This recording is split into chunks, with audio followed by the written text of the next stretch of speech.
According to a recent report from the McKinsey Institute for Economic Mobility, trillions of dollars in assets are at stake as a wave of small business owners in the U.S. retire. The risks are massive, right? At first, there's the potential for just viable businesses to close, right? These are perfectly healthy businesses. These businesses drive tax revenue. They drive jobs. They are the underpinning of communities across the country. That's McKinsey partner Ken Yearwood, a co-author of the report. He joins me and McKinsey senior partner Shelley Stewart III, another co-author, to talk about specific pathways for keeping these businesses open and what's really at stake in this great ownership transfer. This is the McKinsey podcast, where we help you make sense out of the world's toughest business challenges. I'm Roberta Fusaro, your host for today.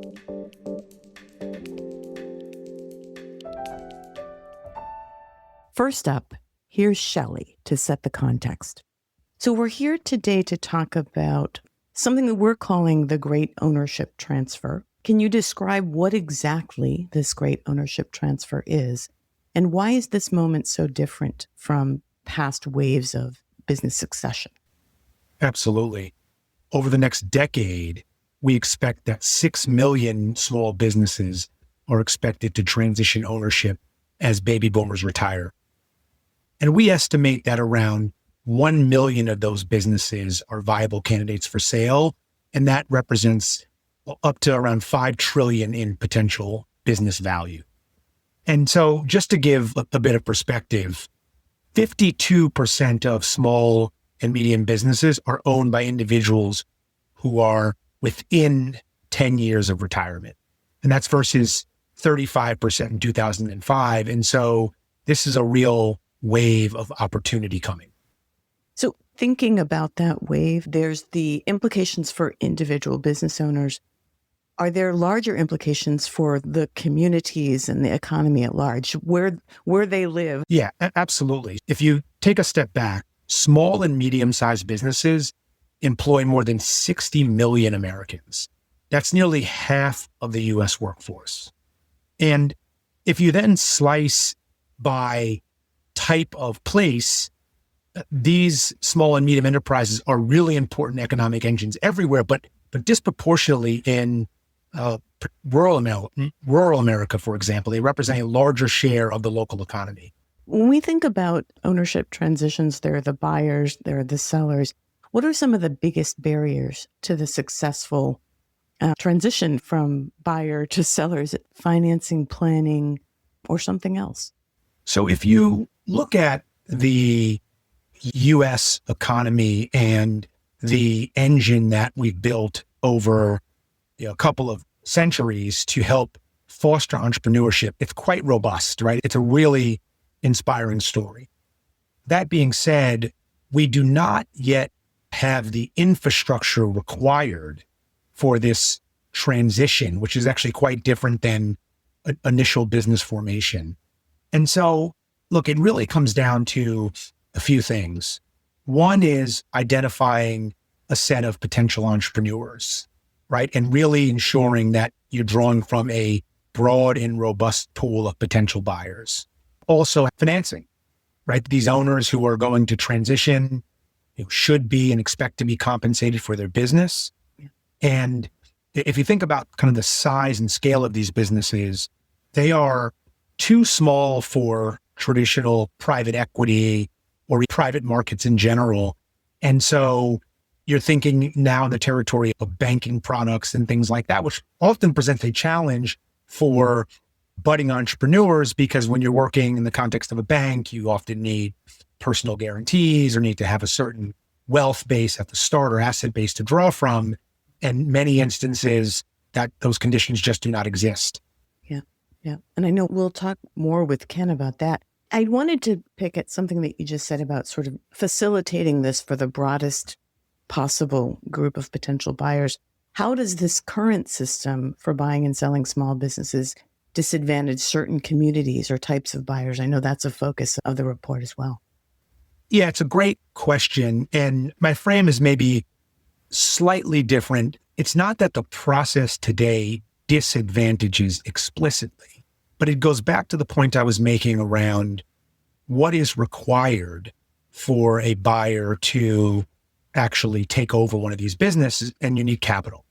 Yeah. And certainly we've extensively looked at wealth gap and wealth disparities that exist in certain communities or certain parts of the country.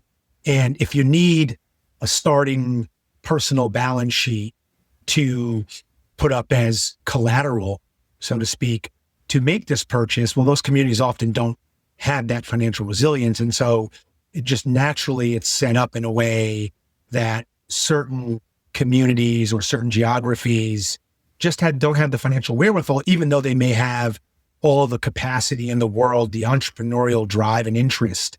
And so I think the real challenge for us is, what's the bridge?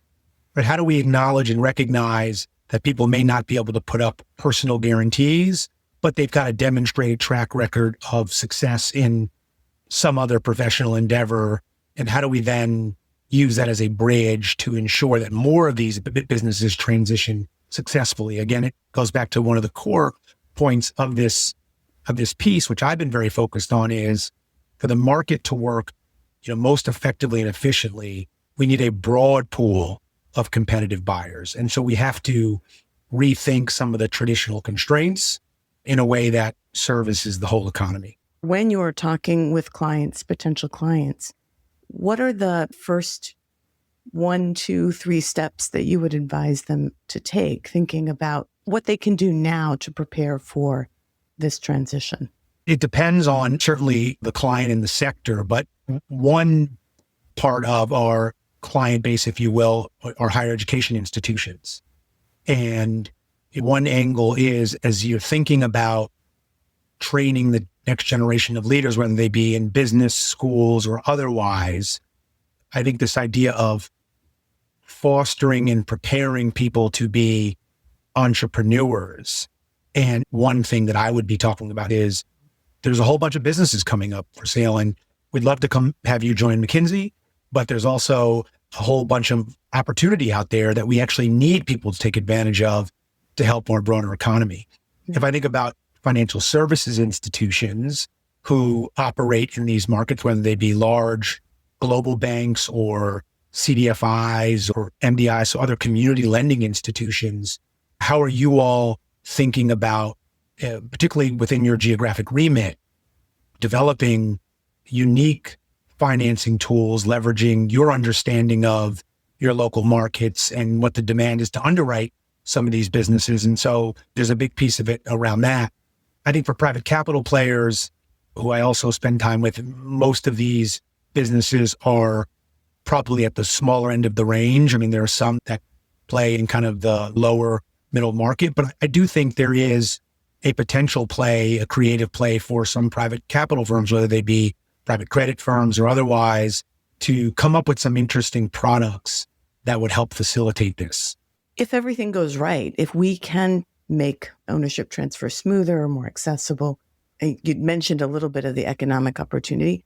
What are some of the economic or social benefits we could see in terms of local spending, savings? I don't know if there are more data points to share. Absolutely.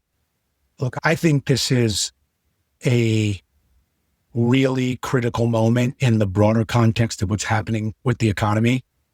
And if you think about the coming opportunity, disruption, however you characterize it, with AI and all the unknowns about the labor market, I think we need to be in the mode of trying to protect as much employment as we can in places where we have something to save and protect. And so many of these businesses are actually more labor intensive businesses, and certainly they will be augmented by AI in some way, but many of these will still require people to do really important jobs in serving their fellow community members. And so if we think if this goes right, we're talking about preserving north of 10 million jobs, hundreds of billions in local spending capacity. And of course, both for the generation that's moving on and for the next generation, creating real household wealth over time. So you think about jobs, which is income. You think about spending, which shows up in local communities and is self-reinforcing. And you think about wealth creation, this really is a confluence and an opportunity for us to do something really, really special at a time when we really need it. So that's the big picture. Now let's dig into the details with Ken. So Shelley just told us what can go right if these business transfers are successful. Ken, tell us what happens if the great ownership transfer fails, or say we aren't able to broaden participation among small to mid-sized business owners. The risks are massive, right? At first, there's the potential for just viable businesses to close, right? These are perfectly healthy businesses. These businesses drive tax revenue. They drive jobs. They are the underpinning of communities across the country. This represents, at a minimum, something like $5 trillion in enterprise value as we think about the implications of these businesses closing.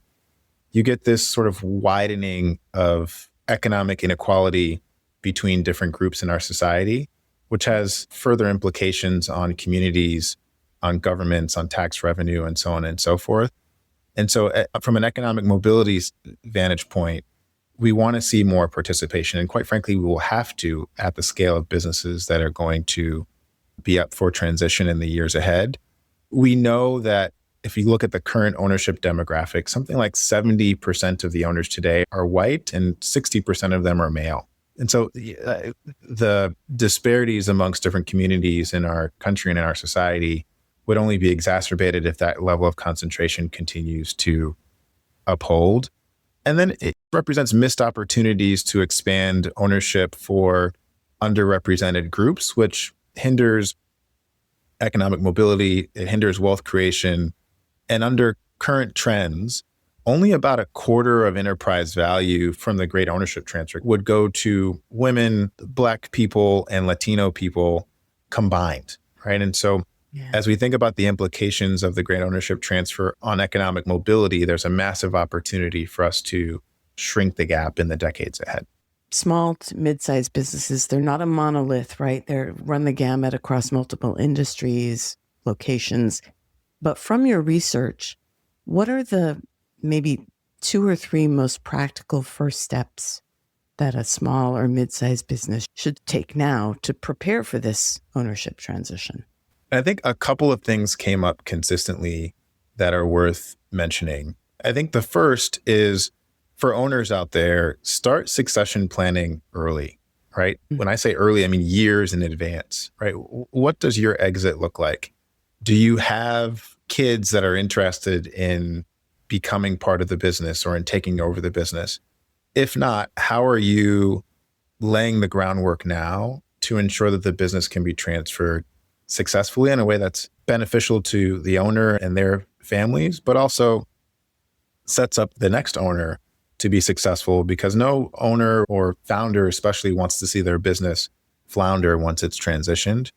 The second is really make sure that the financial health of the business is in order and assess where there are opportunities to make improvements that make the business more attractive to potential buyers. There are organizations out there that will actually partner with business owners to help them improve and tighten the screws on their business in preparation for sale. And so identify partners like that. That might include working with CPAs. It might include working with brokers, understanding the market, what type of individual or group would be interested in acquiring a business like the one that you're in. And then last is be prepared to understand the financial implications and the financing options to both a buyer and potentially even to yourself as you're thinking about what that transfer might look like and what the transaction might look like. Ken, this last point about financing, it feels like access to capital. It's often cited as a huge barrier. What are some creative or emerging financing models that could help in these transitions? There's a number of creative options out there. So the first is seller financing, where the seller, believe it or not, actually provides a loan to the buyer to facilitate the purchase, right? That's something that came up in our research and is something that more players in the ecosystem should be aware of, taking advantage of. The second is more of a group-led effort, but is community capital, where you can pool resources to support local business acquisitions in a variety of different ways. This might include employees coming together or members of a community coming together in a way to support the sustenance and viability of a business beyond its current owner. The last two things I'll say here, there are opportunities for search funds, right? That is becoming increasingly popular, especially as you think about graduates or attendees of business schools here in the U.S. You'll often hear it called ETA, or entrepreneurship through acquisition, where individuals get funding from a search fund to go out and look for and then ideally subsequently acquire a business. And then in some cases, there's blended capital structures that combine different sources of funding to reduce risk and increase the types of buyers and sellers that can engage in a transaction. Mm-hmm. And so those are 3 or 4 of the more creative ways to think about access to capital and how to unlock transactions, both from a buyer perspective as well as from a seller perspective. The ownership transition market is being fragmented and underdeveloped, and you have cited some elements of infrastructure that could help, thinking more creatively about financing, partnerships, brokers. Are there other specific pieces of infrastructure that would help ease this ownership transition? Yeah, I'd say that there's no one answer here. There's pain points across the entire journey, both for prospective buyers and prospective sellers. Mm-hmm. But the theme of all of these is, how do you reduce friction between buyers and sellers? And so there's some ecosystems today that try to connect buyers and sellers. We, in our report and in many of our interviews, still heard that it's very hard for the seller's perspective. You've got hundreds of prospective buyers coming to you. It's hard to tell which ones are serious or qualified, or which ones have the right experience to be a future owner of their business.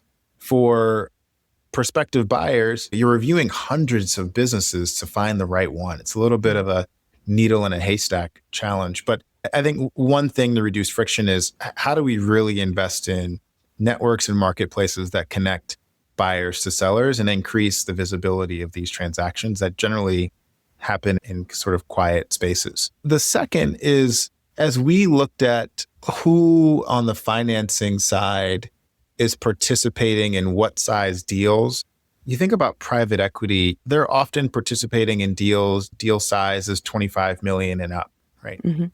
Most of these organizations are going to be $2 million deals. We call it the missing middle in our research. And so how do we, as a society, stand up a small deal infrastructure that allows financing partners to engage in deals of this size at a scale that makes it attractive to them and to buyers and to sellers? And then I also think there's an opportunity for enhanced support from brokers and advisors to both guide owners or the folks leading businesses through a transfer, but also to help sellers, right? What are the types of businesses that they should be looking for? How do they navigate this sort of needle in a haystack dynamic to find the right business, the right owner at the right time? Thinking about the underserved communities, smaller markets, do they require more of the same, or something different? Or are there tailored solutions or programs that would help ensure transitions in that environment? So I don't think the needs of the communities are different, but the need to get more underrepresented people participating will be a massive part of making sure that we don't have what we forecast to be 92% of businesses potentially closing that are viable because of just lack of sheer quantity of qualified and prospective buyers, right? And so for me, this is about increasing participation because of the sheer volume that will transfer. And it's about increasing participation for economic mobility reasons that have implications on jobs and taxes and businesses and communities across the country. So to increase that participation, will there need to be changes in policy? You talked a little bit about partnerships, but what mechanisms could help increase the participation? Yeah, I think there's a number of them. And again, I don't think there's one silver answer here. I think there's a little bit of a ecosystem play. It's like, how many things can we stand up to see what moves the needle the most? Yeah. The first thing I think about is engaging anchor institutions in different communities. How do you get educational systems having students thinking not just about their job or their career in a traditional sense, but thinking about business ownership as a pathway to success? Someone recently read our report, and one of their hypotheses as they are doing their own research that's complementary to ours was that we and the generations before us have grown up being taught that home ownership is the path to wealth and economic mobility. And they have a hypothesis that still will be the case, but that on top of that, business ownership will need to be an important part of the generations that will follow us. Yeah. Two is, how do we make sure, as I mentioned earlier, that this sort of missing middle from a financing perspective enables financing partners to engage such that more people can participate in the ecosystem? Yeah. And then I think last, and I alluded to this a little bit earlier, we've got to find a way to make this more seamless for both buyers and sellers, right? I think if there's friction at every point in the process, you naturally have fallout of prospective buyers. You naturally have disengaged sellers who say, hey, the transfer of my business wasn't in the cards for me. Is there something to be said about the location or the geography of these businesses and the implications for potential buyers and sellers? The short answer is yes. In our research, we find that a lot of these businesses are in rural parts of our country. And the implication as we look at sort of the enterprise value at stake as a percentage of GDP in those areas is relatively high, right? And so the implication on that of a large enterprise value potentially disappearing as opposed to transferring on jobs in that community, on tax revenue in that community is meaningful. It actually could be cause for concern as we think about how state and local governments engage. But the challenge is, in those rural areas, the buying pool and financing options are more constrained. Mm-hmm. Conversely, as we think about urban areas or the urban periphery, the enterprise value at stake as a percentage of GDP is relatively smaller. But that's mostly because GDP in those areas is huge. But if you just look at the enterprise value at stake, it is a large number. And so it shouldn't be lost on local officials in urban or urban periphery regions of our country that this is an issue that should be near the top of their agenda. Yeah. And from an ecosystem standpoint, as we take a step back, finding ways to connect prospective buyers in urban areas or their urban periphery with businesses in rural areas will be something that's not easy to fix, but will be a necessary challenge to address as part of the great ownership transfer. When you're talking to a client, what's the one key message or the one key takeaway, the first thing that they should do after reading this report? Oh, that's a good one. It really depends on the stakeholder, right? If I'm talking to a state or local official, the to-do is to make sure this is on your agenda, right? Mm-hmm. Make sure you recognize the impending wave of potential economic loss or economic opportunity that's at stake for the citizens that you preside over. Mm-hmm. Right? If I'm talking to a bank or a financial stakeholder in the ecosystem, it's what are the tools that you can introduce to better engage that missing middle, right? The 80% of businesses that aren't the $25 million deal size, but that are inevitably going to become viable parts of this great ownership transfer. And then if I'm talking to a prospective buyer or seller, I think we spoke to the seller point a little bit. Prepare early, think about making sure the business is in order and that you're working with professionals who've done this before, who can guide you. And then on the prospective buyer front, think about a few things. One is where you focus, right? What's the industry play for you?